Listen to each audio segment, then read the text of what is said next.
Pessoal, então continuando essa segunda parte da quarta aula, depois da gente olhar rever todos esses conceitos sobre oralidade e letramento, que é importante para a gente equalizar o pessoal que não vem da LA, ou mesmo o pessoal que vem de outras áreas da LA, né? Vamos então entrar mais fundo na ideia, na questão da mediação digital, ou na ecologia cognitiva do digital, que é como o Levi coloca. Vocês lembram que a gente pensou a língua como tecnologia cognitiva, né? Quando o Levi vai falar em tecnologias intelectuais e ecologias cognitivas, essa ideia de ecologia para nós é muito importante, porque ninguém vive o dia inteiro só de livro, só de falar, só de computador, só de televisão, né? A gente constrói as nossas práticas, os nossos saberes, os nossos relacionamentos sociais, as nossas ideologias nessa ecologia, em que cada nicho, digamos assim, produz alguma coisa e a soma desses nichos cria um ambiente cognitivo que é coletivo e a partir do qual alguns sentidos são possíveis e outros são distorcidos e outros são esquecidos e assim por diante, né? Então o Levi, nesse texto que é um clássico, né, de 98, o Levi, que é o cara que cunhou essa expressão inteligência coletiva, né, que depois o Humberto Eco diz que é burrice coletiva, mas enfim, ele vai pensar, então, o que estaria mudando naquele momento em que a internet estava começando a tomar o espaço que hoje ela tem, né? O que significava a informática entrar nesse circuito, né? Entrar nesse ambiente, nessa ecologia que até então era constituída pela oralidade e pela escrita. E daí ele monta esse diagrama aí da oralidade, escrita e informática, né? E eu complementei um pouco na verdade ele cria essa divisão e eu montei esse diagrama, né?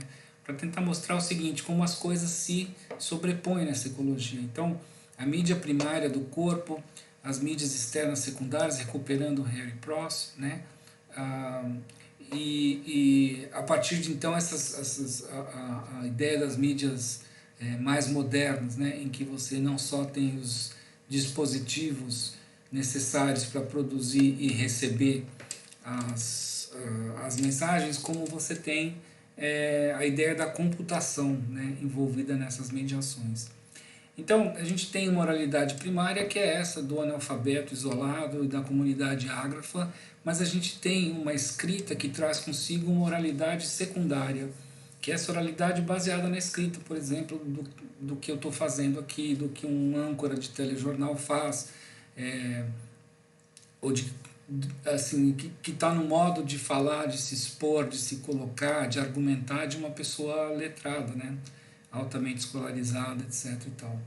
A, a escrita impressa, então, que é essa escrita já industrializada, já secundária, ela ganha, então, novos contornos quando entra a informática. E daí o acréscimo que tem, né, é o da matemática mesmo, da ideia de que com a matemática, ou mais especificamente usando algoritmos e estruturas de dados que funcionam na base da lógica matemática, né, e das operações matemáticas, você vai desmaterializar essa escrita e essa oralidade e ela vai perdendo o corpo, ganha mobilidade e ganha possibilidades combinatórias novas e uma série de efeitos que vão inclusive nos fazer aposentar certas funções cognitivas ou distribuir as funções cognitivas de maneiras novas, né?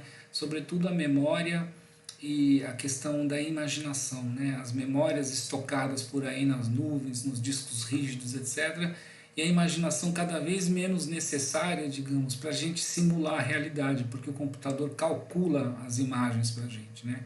E a gente não tem tanto trabalho de imaginar, o que eu particularmente considero ruim, mas é o que é, né?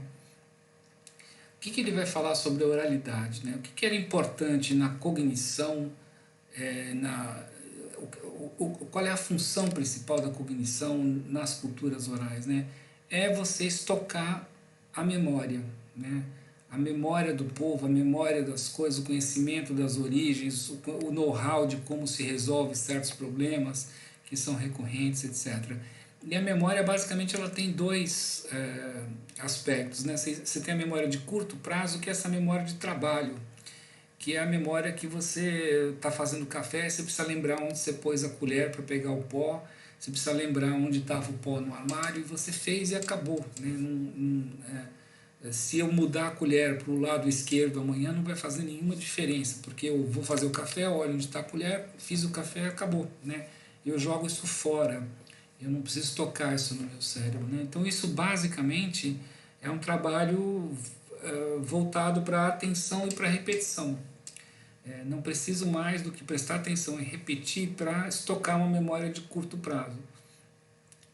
Agora, as memórias de longo prazo, que são aquelas mais importantes para a construção do conhecimento, para o estabelecimento de instituições, de regras, de normas culturais, para se criar explicações, né, complexas para as coisas, essa é a memória de longo prazo.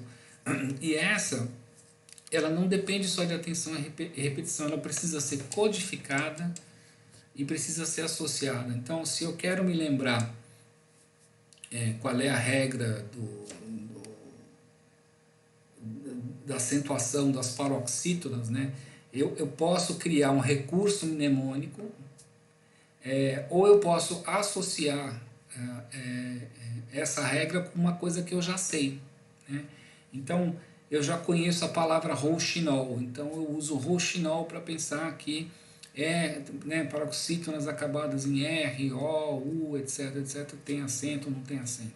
Vou pegar um exemplo besta. Para pegar um exemplo mais interessante, se eu quero, por exemplo, me lembrar de um fato histórico importante, né, eu posso associar com um filme ou com outro fato histórico importante. O importante nesse caso o que eu quero saber tem que ser representado, eu tenho que criar uma frase, uma imagem, algum tipo de representação, né? E essa representação não adianta eu ficar repetindo, ela tem que estar encadeada, portanto ela tem que ter algum tipo de coesão, estabelecer algum tipo de coerência, que pode ser temporal, pode ser formal, pode ser semântica, com alguma coisa que já está na minha cabeça. E para fazer isso, eu passo por um processo de elaboração. E na língua, né, processos de elaboração, se você voltar no Dascal lá no começo, são esses que são oferecidos como recursos ou como ferramentas na língua, entre eles as narrativas. Então, nessas sociedades, o que você vai ter, né?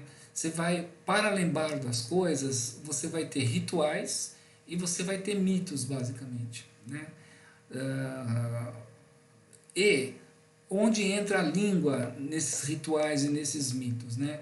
A língua serve para criar implicações emocionais, porque aquilo que tem uma marca emocional eu lembro mais, né? Seja trauma, seja prazer, seja medo, seja... Se uma informação não toca, não me emociona, não passa pelos meus afetos, né? Eu não me sinto afetada, a chance dela ficar retida é muito menor, né? Os mitos, os rituais, eles vão sempre estar relacionados a domínios concretos. Então, a língua vai contar histórias ou vai ter fórmulas, né, que estão, sei lá, você vai usar provérbios, você vai usar aforismos ou coisas que estão vinculadas a domínios concretos. E esquemas mentais, né, que eu tiro da experiência. Então, da mesma forma que eu construo alguma coisa empilhando, né, eu posso empilhar coisas na minha memória. Então, os esquemas mentais vêm da experiência. Eu dei o exemplo lá, quando eu falei do Lúria, né? De, por exemplo, como é que eu separo o material de ferramentas, se eu sou mais escolarizado, e a pessoa que não é escolarizada, que vive na oralidade, ela vai pensar no como essas coisas se encadeiam na vida real, né? O mito é a mesma coisa. O Claude Lévi-Strauss dizia, né, que qualificava essa forma de fazer cultura de bricolagem, né? E ele dizia que é uma das maneiras de aprender o mundo que é oposta à maneira letrada, que é a maneira do engenheiro. Então, o bricoleur, ele parte do signo para chegar no conceito, ou seja, ele usa as coisas que já têm um significado para tentar, então, criar algum tipo de abstração, como, por exemplo, um mito de origem, né? O engenheiro é o contrário, ele parte do conceito para depois criar os signos. E isso, então, já mudando o slide, então seria a maneira da escrita de fazer as coisas, né? Nas sociedades letradas, você tem essa memória objetivada, você não precisa cultivá-la continuamente por narrativas, danças, rituais para não se esquecer. Você escreve no livro, está registrado. O dia que eu preciso, eu vou lá e busco no livro, né? E o que eu quero criar não são essas explicações circulares, mas são disposições sistemáticas, né? Então eu passo a pensar fazendo inferências, usando raciocínio hipotético dedutivo, pensando por categorias, né? E a memória biológica, ela vai sendo estendida, né? Por exemplo, tem pessoas que escrevem diários, daí 20 anos depois você volta e está lá o que você escreveu no diário, você já esqueceu, né? Os seus neurônios já desconectaram aquilo, mas está lá escrito. Imagine então que na informática, né, em que a gente tem nuvem, a gente tira selfie até do que comeu no almoço, etc. e tal, como essa memória biológica está totalmente estendida. E que consequência isso tem, né, para a gente, no sentido de que se eu estouro demais a capacidade, né, biológica de memorizar, como é que eu faço para recuperar essa informação, né? Quanto de informação uma narrativa na minha memória consegue estocar? Quanto eu consigo recuperar todas as selfies que eu tirei e criar uma narrativa coerente, né? Não dá mais, né? Então a gente passa a depender de algoritmos e de outras mediações. Eu vou falar disso melhor mais para frente, né? O que é importante reparar também é que quando a escrita chega, ela começa, ela introduz esse intervalo entre a emissão e a recepção dos textos, né? O tempo e espaço, que na oralidade é circular no sentido de que tudo que acontece volta para o mesmo mito, né? Todo fato que é histórico, na verdade, ele é visto como ilustração de uma história que já está dada. Você não vê a história como uma progressão de fatos em que você tem causa e consequência que vai dirigindo a realidade para um certo lado, né? E com a escrita não, como você vai registrando, você vai estabelecendo essa linearidade do tempo e do espaço, né? Os saberes vão ficando estocáveis e, portanto, disponíveis. Então você tem um sujeito que está separado da história do conhecimento. Quando ele quer conhecimento, ele vai buscar em algum lugar. Ele não precisa o tempo todo estar exercendo, enumerando, entabulando, repetindo, ritualizando esse conhecimento. Isso é fundamental, por exemplo, para você ter o desenvolvimento das cidades, né? Como é que você vai lidar com a questão da propriedade da terra, por exemplo, se você não tem um cartório, né? É uma coisa que vira um faroeste, como é em alguns lugares do Brasil em que o cara diz que a terra é dele, o outro vai lá, mata, põe a cerca, diz que é dele. Então, para haver sociedade, você precisa ter essas memórias estendidas, estocadas e disponíveis para consulta num lugar em que elas sejam imutáveis, em que elas estejam fixas, né? Hoje você tem os bancos de dados e você pode recuperar versões de uma coisa que foi feita 30 anos atrás, você vê todas as modificações, todo o histórico desde que a coisa esteja estocada. Então isso se intensificou, na verdade, né? Isso para não falar de outras coisas, como por exemplo você olhar o genoma humano e começar a tentar entender o que era um hominídeo, olhando os genes que foram passando de geração em geração, jogando num computador para ele comparar com o genoma todo que está registrado, né? Mas daí surge também com a escrita essa utopia do discurso autônomo, né? E da ideia, da noção de que certas ideias são universais e são imutáveis, né?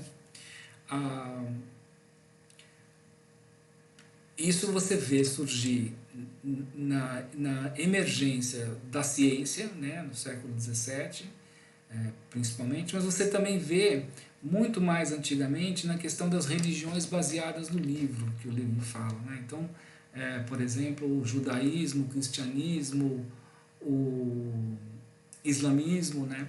São religiões que não estão fixadas num lugar, num templo, num lugar sagrado, apesar de existirem essas coisas, mas elas não estão fixadas, né? Elas estão fixadas num livro. E aonde o povo for com o livro, a religião vai junto. E da mesma forma, se você quer fazer proselitismo, você quer expandir uma religião do livro, é muito fácil. Você leva o livro, o máximo que você tem que fazer é traduzir. como o cristianismo fez, né, e faz até hoje, né, grandes linguistas assim que descreveram línguas indígenas ou fizeram para poder traduzir a Bíblia, né, estavam ligados ao o Summer Institute of Linguistics, né, que misturava essas duas coisas, né. Então, só para recuperar o que o Levi disse. Daí entra a era da informática. E na era da informática, ou das sociedades pós-industriais, quer dizer, onde a gente passou a robotizar, mecanizar a produtividade da lavoura, da produção dos carros, etc., ela chegou num ponto em que você tem poucos operários e muita gente programando máquinas, fazendo design dos produtos, né? É uma era em que você valoriza muito mais a cognição do que a habilidade bruta de fazer as coisas, né? O que acontece? Você passa a ter informação disponível em pequenos módulos padronizados, ou seja, arquivos, bits e bytes, etc. E tal, né? A interpretação dos circuitos de produção e difusão, ela é recíproca. Então, hoje, né, ao mesmo tempo que eu entro no Google e procuro lá Pierre Levy e baixo o PDF dele para ler, eu já volto e faço o resumo do PDF para entregar para a professora e já posto isso em algum lugar na internet. Ou só o fato de eu ter procurado Pierre Levy no Google e ter clicado em 5 coisas depois disso, ensina para o software do Google com o que Pierre Levy está relacionado. Ou vamos pensar assim, num garoto, adolescente que baixa um vídeo do YouTube, faz um remix e sobe de volta para o YouTube, né? A produção e o consumo estão imbricados, né? Isso por quê? Porque os objetos não são mais materiais, então eles são desmaterializados. Eu posso baixar quantas cópias do PDF do Levi eu quiser, porque na verdade esse PDF é um conjunto de números estocado na nuvem, né? Não tem nada lá que não sejam números. Portanto, eu posso reproduzir quantas vezes quiser, portanto, quem consome também pode produzir, porque não tem custo, porque não estraga, porque consegue circular, né? E o conhecimento, que antes dependia muito da imaginação, da projeção, da inferência, ele começa a poder ser desenvolvido a partir de sistemas de simulação, né?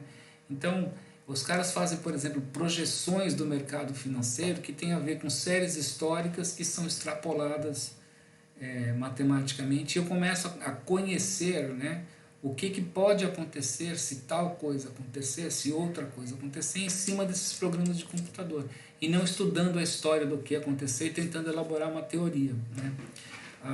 Isso, na verdade, com a dadificação, que vai ser um tema lá mais do fim do nosso curso, está gerando uma questão epistemológica muito importante, que é assim, algumas pessoas propondo a não necessidade da teoria. Não preciso de psicologia, de linguística, de antropologia para entender o que acontece, porque se eu tenho as séries históricas tudo registrado, eu posso programar simulações, eu vou entender como as coisas funcionam sem ter que entender as relações de causa e efeito, né?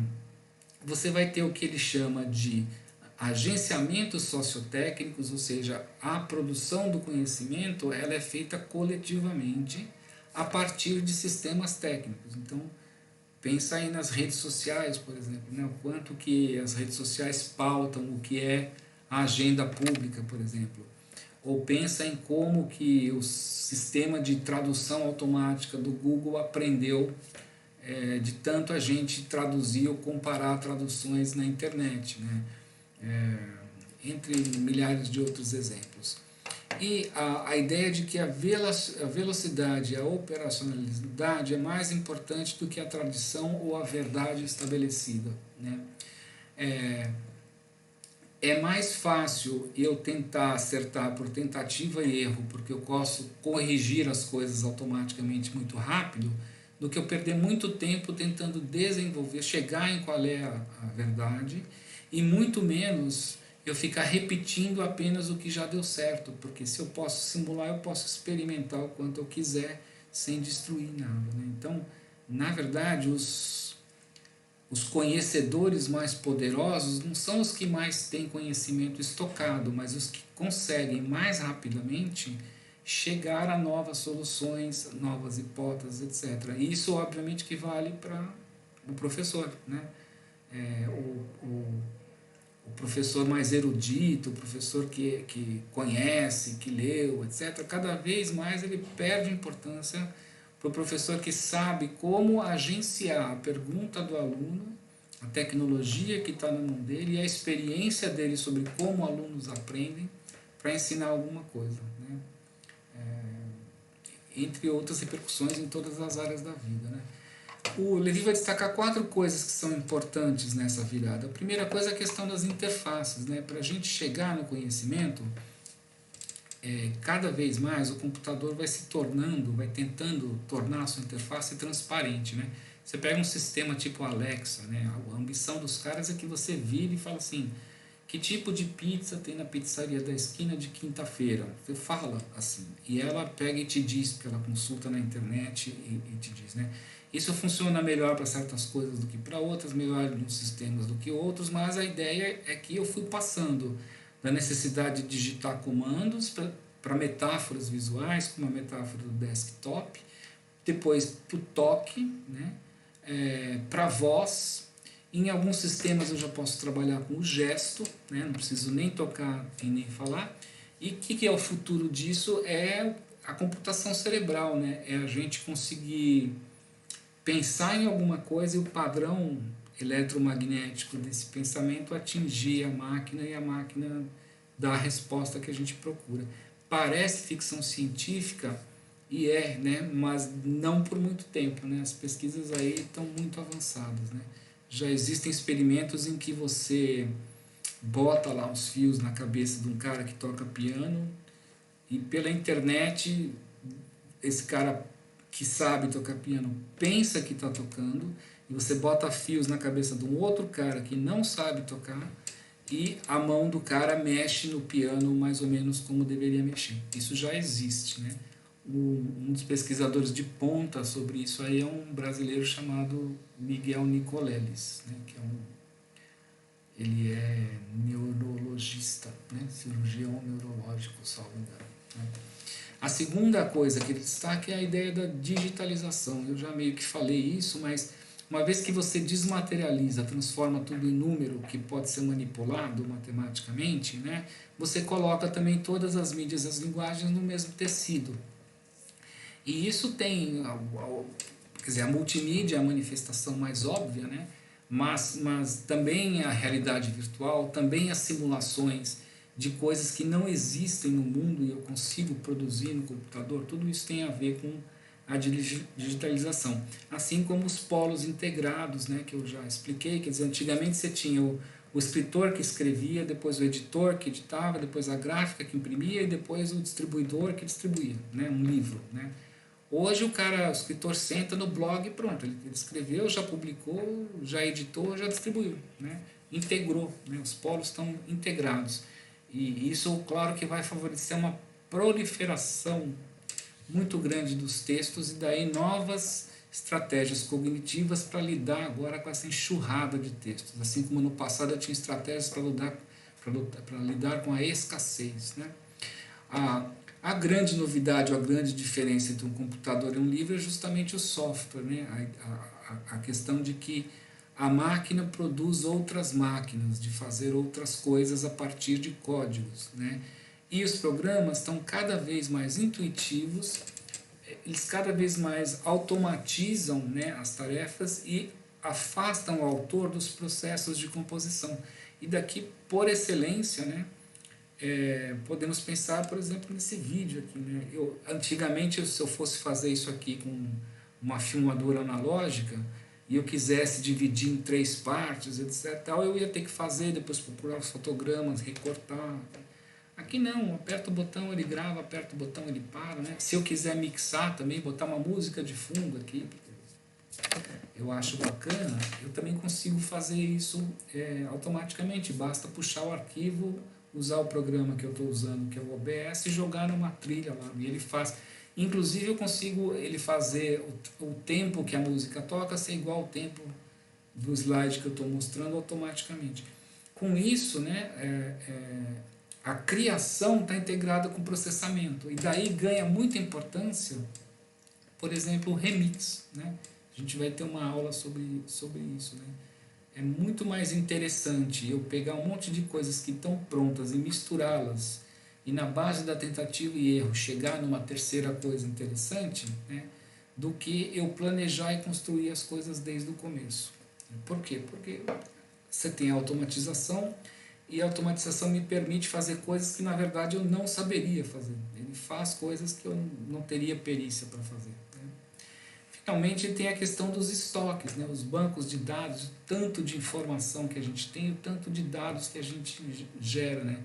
Hoje a coisa parece que gira em torno de 1 petabyte de dados por hora, né? Petabyte é 1 milhão de gigas, né, por hora de dados que são produzidos aí só na internet, né? Vídeos que são postados, comentários que são feitos, arquivos que as pessoas fazem upload, etc. e tal.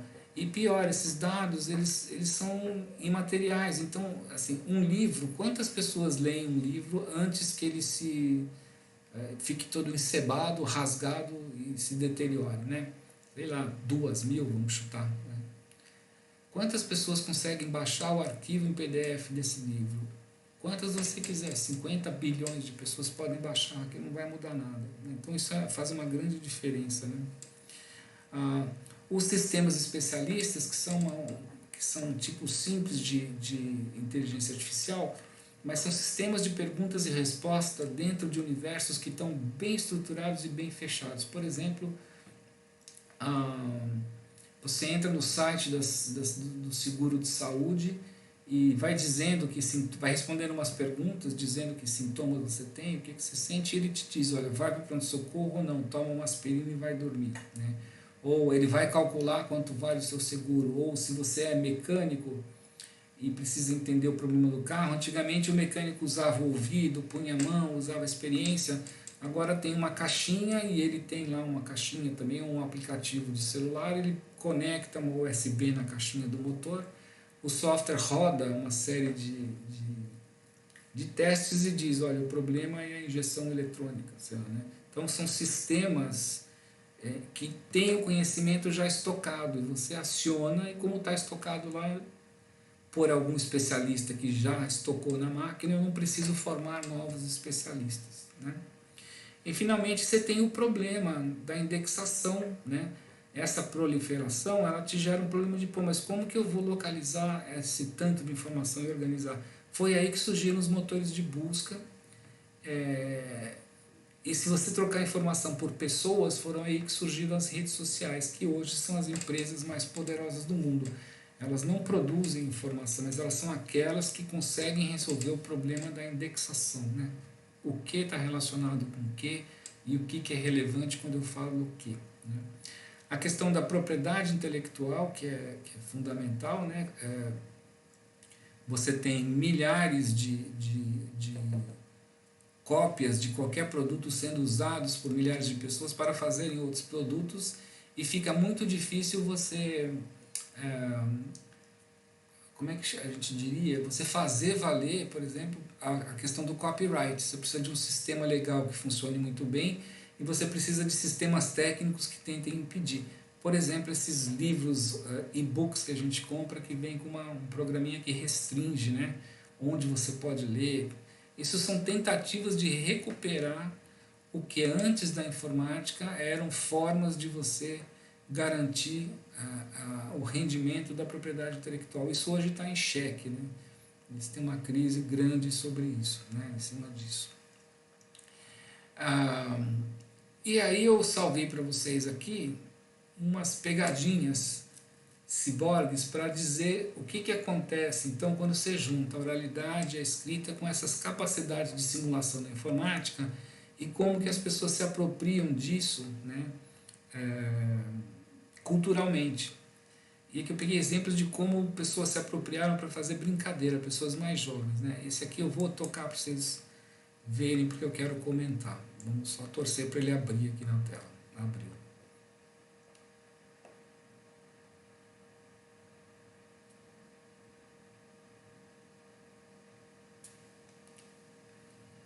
A internet na Unicamp hoje não está muito boa.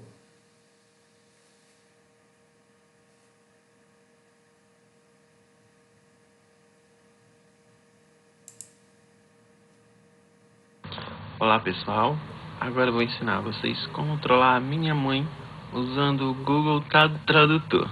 Só um minuto. Fazer a ligação para ela, vocês vão ver.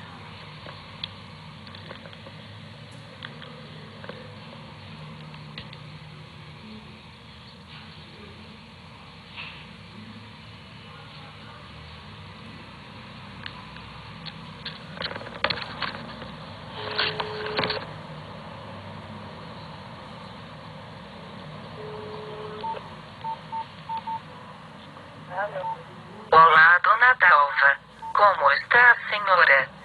Aqui quem fala é a atendente do Banco Bradesco. Queremos te informar sobre sua conta no nosso banco. Seu débito é o equivalente a 30 mil reais. Repetindo, seu débito é de 30 mil reais. A senhora terá um prazo de 48 horas para... Bom, aí depois vocês podem assistir até o final. Mas o que é a brincadeira aqui, né? Qual que é o espírito da coisa? Esse rapazote, né? Ele aprendeu a usar o que a gente chama de síntese de voz, né? O text-to-speech, né?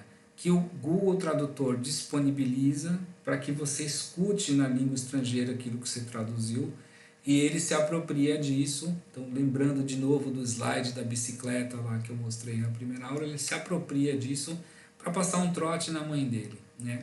E o interessante aqui, pensando em produção textual, né, é como ele organizou esse texto já pensando em que a máquina vai falar, fingindo que é humano, dentro do que seria um registro, né, de uma fala de um bancário com seu cliente, etc. e tal. Então, você vê, a oralidade está aí, a escrita está aí, a informática está aí, mas sobretudo o que está aí é a cultura, né? E como a pessoa vai, como aí o que você tem é uma ecologia, quer dizer, todas essas coisas funcionando juntas dentro dessa ecologia cultural, né? Aqui é um outro exemplo que é parecido, mas é mais engraçado, ao mesmo tempo é mais cruel. Vou mostrar para vocês.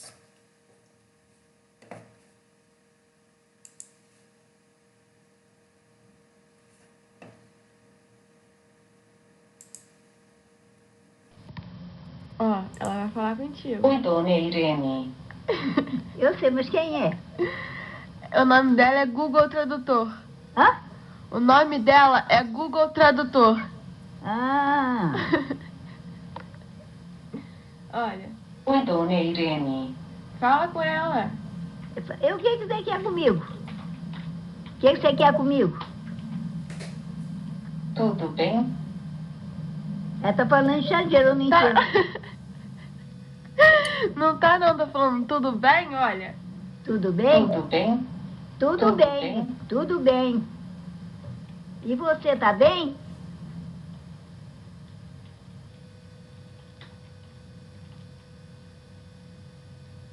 Estou bem. Tô bem. Agora quem é essa mulher que eu não sei. Inventou moda, né? Não, a mulher tá falando com a senhora. É bonitinho, né? Mas, quer dizer, o que a gente tem aqui de interessante, né? É a mesma tecnologia, o mesmo tipo de brincadeira. A menina, da mesma forma, está pegando ali um gênero bem formulaico, né? Do olá, tudo bem, como vai você? Tudo bem, você também, do cotidiano. Mas a senhorinha ainda não entrou, né? Ela não consegue entender a ideia do text-to-speech e da simulação. Então a única hipótese que ela formula é que, de fato, ela está falando com alguém que ela não sabe quem é, né? Isso é para reforçar de novo a história da ecologia e de como, conforme o ambiente muda, né, se o agente não muda junto com o ambiente, ele começa a ficar frágil, né, e ameaçado enfim, de não continuar, né, de se perder, né.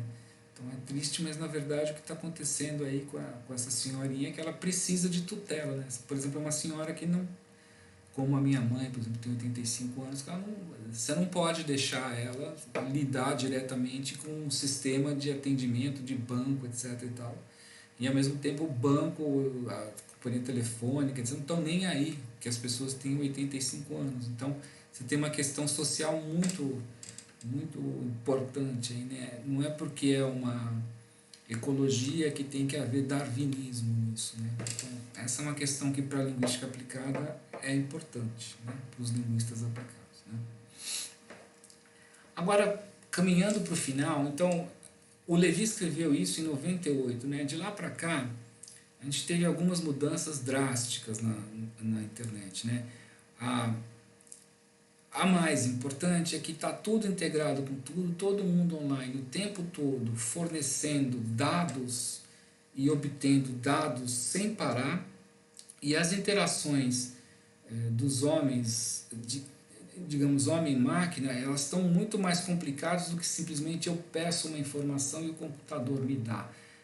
A gente faz coisas juntos, a gente só consegue saber porque o computador sabe uma parte, a gente só consegue calcular porque o computador faz uma parte da conta, a gente já consegue entender porque o computador faz a simulação. Então, eu estou juntando aqui uma outra autora, que é a Susan Hales, que vai falar da cognisfera, a era da cognisfera, em que você tem o estabelecimento não da informática como uma mídia, mas mais do que isso, dessa ecologia como um regime de computação. Então, é a ideia de que o mundo é computável e de que tudo que existe no mundo pode gerar dados que podem ser computados, que podem ser transformados em conhecimento. E mais, né, se não passar por esse regime, não for computável, não dá mais para chamar de conhecimento, vira crença, vira outra coisa. O que é esse regime de computação, né? Quais são os componentes? Um componente importante é o que a gente chama de computação cognitiva, que parece uma redundância, mas não é. É cognitiva no sentido de que o computador começa a tentar simular os processos do pensamento humano. Ele não é mais um lugar para estocar informação, recuperar informação e simular coisas a partir de informação. Ele é uma tentativa de se comportar como um ser humano cognitivamente, né? Então leia-se aqui inteligência artificial, né? Isso está dentro de uma economia cognitiva. Então vamos pensar um pouco aquela relação entre tecnologia e sociedade, né? Como é que uma coisa e a outra se co-formulam, se co-determinam, como elas caminham, como elas são agenciamentos, como isso daqui ajuda isso aqui a se estabilizar, né? Se a gente pensar em termos laturianos, né? O que acontece na economia cognitiva? Mudam as relações de trabalho, capital e valor. Você, conhecendo a informação, você ganha mais do que produzindo, né? Você, estando disposto a usar a informação na hora certa, não importa quando, você está trabalhando melhor do que se você estiver disponível para a informação chegar até você em algum momento, né? Então, as trocas, as relações, né, elas passam todas pela informação, e o capital, digamos assim, os capitais, eles são tradutíveis uns nos outros, né? O capital financeiro, ele se traduz muito mais rapidamente no capital informacional do que em outros tipos de capital, né? Por isso, empresas tipo startup, inovações disruptivas, etc, etc. O que a gente vê no dia a dia é isso, né? Pega uma Uber da vida, né? O que eles fizeram? Um motorista de Uber, em tese, não é empregado da Uber, não tem relação trabalhista, né? Não sei como é que é juridicamente, mas assim, informalmente a gente pode dizer isso, né? O cara está usando um aplicativo para fazer uma grana, né? Não tem 13º do Uber, se ele tiver um acidente no carro, não é acidente do trabalho. E ele ganha esse valor e ao mesmo tempo, já que ele tem Uber, então também ele não tem um emprego fixo, então ele também usa o Uber para entregar não sei o que lá, e já que ele faz isso, ele pode estudar em tal horário, ou ele pode fazer um bico durante a semana, porque de fim de semana ele recupera com o Uber. Então muda, não é mais, né, a ideia é tentar mudar, não ser mais como eram essas relações entre trabalho, capital e valor. Se isso é bom, se isso é ruim, não sei, mas que tem consequências sociais com as quais a gente vai se haver, está se havendo, tem, né? Resta saber o que vai se fazer com isso. E tudo isso, né, essa economia, esse jeito que o dinheiro funciona e essa forma como as mídias, né, as tecnologias cognitivas estão funcionando, estão vinculadas então ao que alguns teóricos chamam do capitalismo cognitivo, que é a ideia de que mesmo quando você está consumindo, você está trabalhando no sentido de que você está produzindo signos. Então, eu estou assistindo uma série do Netflix e depois eu clico na rede social e conto para os meus amigos que aconteceu tal coisa na série. No terceiro clique que eu dei, eu já consegui informar, né, o site de mídia social o que possivelmente eu estou disposto a comprar. Ou seja, eu já trabalhei para eles ao consumir. Né? E o que eu estou produzindo? Dados que contextualizam o significado das coisas que eu posto, das palavras que eu escrevi, etc. e tal, e que permitem então ele construir um conhecimento que ele vende para um anunciante. Isso pensando no comércio. Né? Mas na verdade isso está em tudo. Né? Por exemplo, as culturas de fãs, as comunidades de produzagem, de fanfic, etc, etc e tal, essa diversão ela é uma produção, né? É engraçado isso, né? Você está se divertindo ao mesmo tempo você está trabalhando, e esse trabalho é na produção de signos, né? Não são coisas materiais. No campo das coisas materiais continua de certa forma a relação do consumo e da produção separada. Então, quais são os tipos de sujeitos, né, ou tipos de conhecedores que você tem nessa ecologia nova? Então, você tem os criadores, que são os caras que são os que de fato produzem inicialmente. Sei lá, o cara que escreveu a série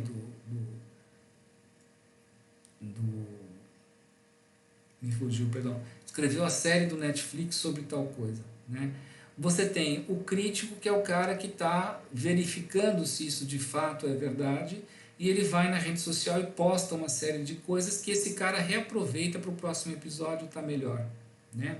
Você tem o conector, que é o cara que pega esse conteúdo e retuita, rebloga, etc. Faz isso girar, né? Faz isso acontecer em rede. Né? Você tem as pessoas que agregam essas informações e que ao mesmo tempo constituem a audiência desses caras que influenciam e que distribuem. Né? E a relação desses caras com os críticos é que os críticos acabam formando a opinião desse cara a respeito das coisas, e as pessoas, ao reproduzirem essa opinião, criam o status desse crítico. Então, é todo um novo esquema, né? É muito diferente do que era. Tem o escritor, tem o crítico e tem o leitor, e de cima para baixo funciona assim, e de baixo para cima funciona assim. É toda uma ecologia, e tudo isso, não importa em que direção esteja indo, transforma o que é lazer em trabalho e o que é trabalho em lazer. O que é tempo, sei lá, pessoal em tempo coletivo, institucional, o que é institucional em pessoal, né? Tudo isso como consequência do regime de computação. A Hales vai dizer que está acontecendo então o seguinte: você tem a penetração dos processos computacionais não só em todos os aspectos dos reinos biológico, social e econômico, ou seja, tudo é número, tudo é dado, tudo é computável, né? Mas a própria construção da realidade, ela passa pelo regime de computação, né? Você é bom pagador ou mau pagador de acordo com seu score de crédito. Você está doente ou não está doente, ou parece que vai ficar doente, de acordo com os exames lá de imagens médicas e tal, altamente sofisticados e altamente digitalizados, né? A realidade, claramente, né, ela só é para a gente a partir das computações que a gente faz sobre os indícios, os dados. Ela não é, a gente não tem mais essa crença, não se acredita mais nessa ideia de uma realidade como um contato direto com a minha mídia primária, com a minha vivência. Então, comparem isso com a oralidade, né, para ver o tamanho da mudança, né?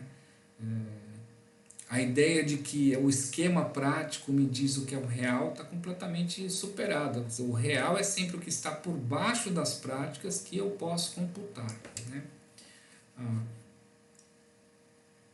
A proposta do regime de computação é que as computações são o que produz a realidade física. Inclusive, entre os físicos existe essa hipótese, né? É uma das posições, né? Ela é uma posição oposta ao realismo, mas não no mesmo sentido do idealismo das humanas, no sentido de pensar que a matéria não existe matéria, o que existe é informação, basicamente, né? E se isso é verdade, a computação não é uma mídia, ela é uma metáfora, né?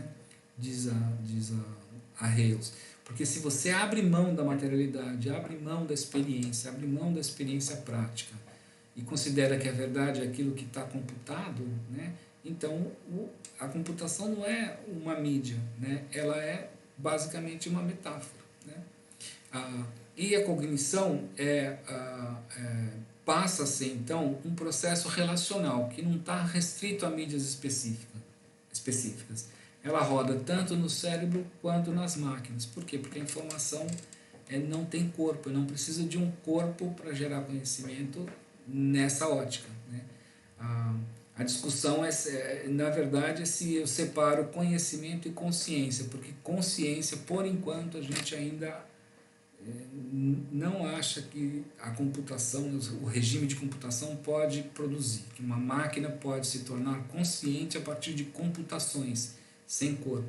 Uma parte das pessoas acha isso, né? Sobretudo as vinculadas às ciências humanas. Há gente que acha que não, que é uma questão de investimento em mais potência computacional e que a consciência não passa disso, né?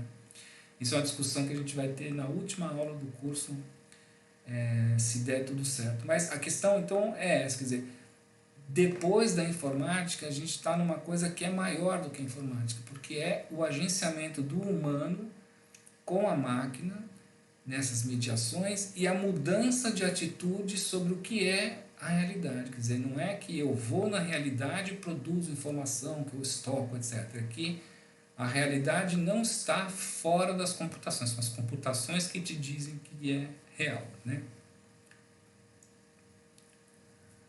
O que significa, então, isso? Que a gente está vivendo o que a Hales chama de a cognisfera. É como se fosse assim, você tem a biosfera, a estratosfera, etc. É essa esfera cognitiva em que você tem humanos encaixados e interconectados com sistemas cognitivos globalmente. Pensa num cara que está tomando decisões no mercado de ações, né? 95% das decisões quem toma são robôs, né? E esses robôs foram programados por caras que têm experiência no mercado, etc e tal. E de vez em quando, na hora que o cara tem que tomar uma atitude, né, tem que tomar uma providência, ele vai tomar essa providência examinando todas as computações que estão disponíveis. Por outro lado, você só pode soltar esses robôs no mercado financeiro para tomar decisões porque tem algum ser humano ali que consegue dar sentido e consciência a isso que eles estão fazendo, né? Então, o que a Hales vai dizer? Você tem um novo sujeito do conhecimento, né? Ele é um sujeito que está mais preocupado em prestar atenção no que está acontecendo para poder agir do que em refletir e reter o que passou por ele. No final do dia, né, esse cara lá do mercado de valores, ele possivelmente não vai te dar um retrato de como foi o dia da economia mundial, né? Ele vai esquecer isso, que ele vai dizer, cheguei no final do dia com tanto de lucro e tanto de prejuízo, e computar esses lucros e prejuízos é que diz o que interessa para ele, né? A gente pode pensar também no sentido mais simples, né? Essas coisas, chega uma notícia no WhatsApp, ou fulano deu like, não sei o quê, a gente está o tempo todo atento a essas coisas que estão acontecendo e pouco a gente para pensar no significado do que aconteceu, né? O cara marcou uma foto, eu olho a foto, já penso se eu vou distribuir, se eu vou comentar, se eu vou dizer que gosto ou que não gosto, e pouco eu paro para pensar na foto, né?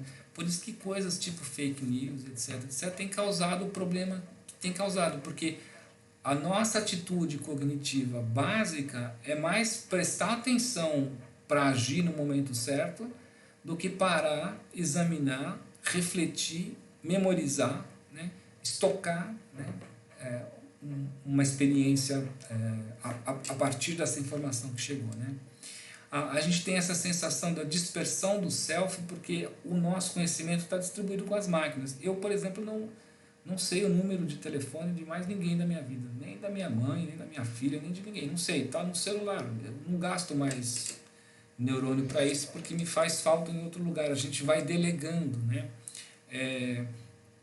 Quem eu sou no Instagram, quem eu sou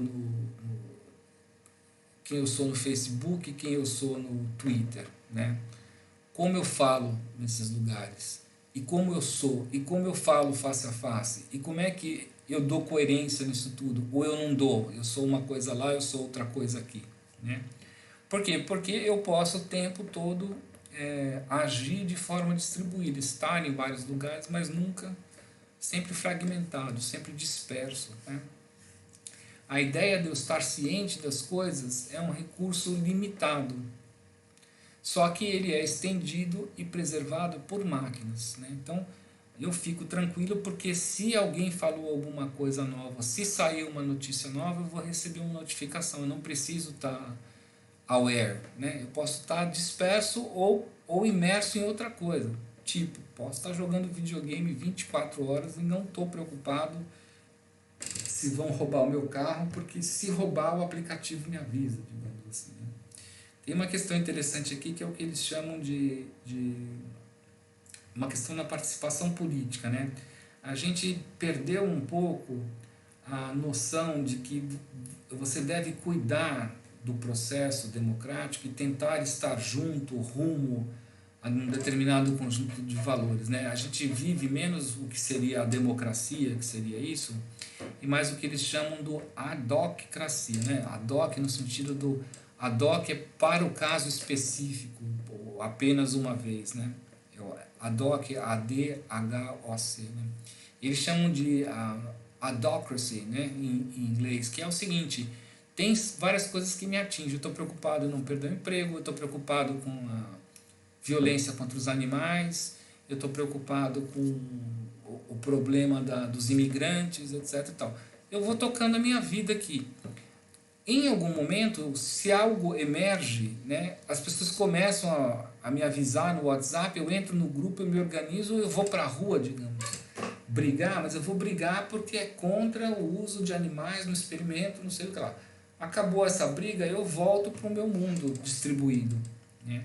E não é que eu tenho uma estratégia geral, né? As pessoas agem politicamente de acordo com alguma coisa que me irritou, que me mobilizou, que me interessa em determinado momento. E depois eu volto para a minha caixinha, né? Isso é, segundo a Rails, aliás, eu estou justificando via o conceito da Rails, né? Isso é um efeito dessa nova economia cognitiva, né? Desse novo ecossistema que ela chama de cognosfera. A separação entre sujeito e objeto, por outro lado, fica enfraquecida. Essa ideia de que eu separo o conhecimento do conhecedor, né? Obviamente que vem com a escrita, que foi tão forte, né? A ideia da objetividade científica, a ideia de que eu posso preservar o sentido de que alguém falou 2000 anos atrás porque eu registrei externamente e o cara que vai ler exatamente porque o que está registrado é o objetivo, se perde completamente, né? A gente na verdade, nós e a máquina somos um conhecedor só, né? E esse próprio conhecimento das máquinas que elas permitem, né, para a ciência cognitiva mostra, né, que a subjetividade precede a realidade. Quer dizer, eu não estou mais vinculado numa experiência, não procuro mais, eu não consigo mais me isolar do ambiente, porque na verdade tudo é computação, né? eu faço parte do sistema que computa. Se eu faço parte do sistema que computa, se o real é o computado, não tem sujeito e objeto, né? Quem conhece e o que é conhecido estão no mesmo sistema, são uma continuidade, tá certo? Bom, basicamente, era isso que eu tinha para dizer nessa aula, né? E ficou um pouco comprida, talvez eu devesse ter quebrado em mais partes, mas eu não consegui, está meio corrido aqui. Com isso eu encerro então essa quebra-galho que a gente fez, né, por causa das mudanças no cronograma. E eu espero que vocês consigam assistir isso. Eu estou colocando lá umas perguntinhas, umas coisinhas depois de cada aula, só para motivar uma reflexão, né? Não precisam se estressar de escrever as coisas, não tem nota, não tem nada. Mas para não ficar só escuta o Marcelo e vai para casa, eu estou colocando umas coisinhas. E aqui também eu vou deixar uma coisinha para essa quarta aula, tá bom? Agora a gente se vê ao vivo aí em julho. Até lá!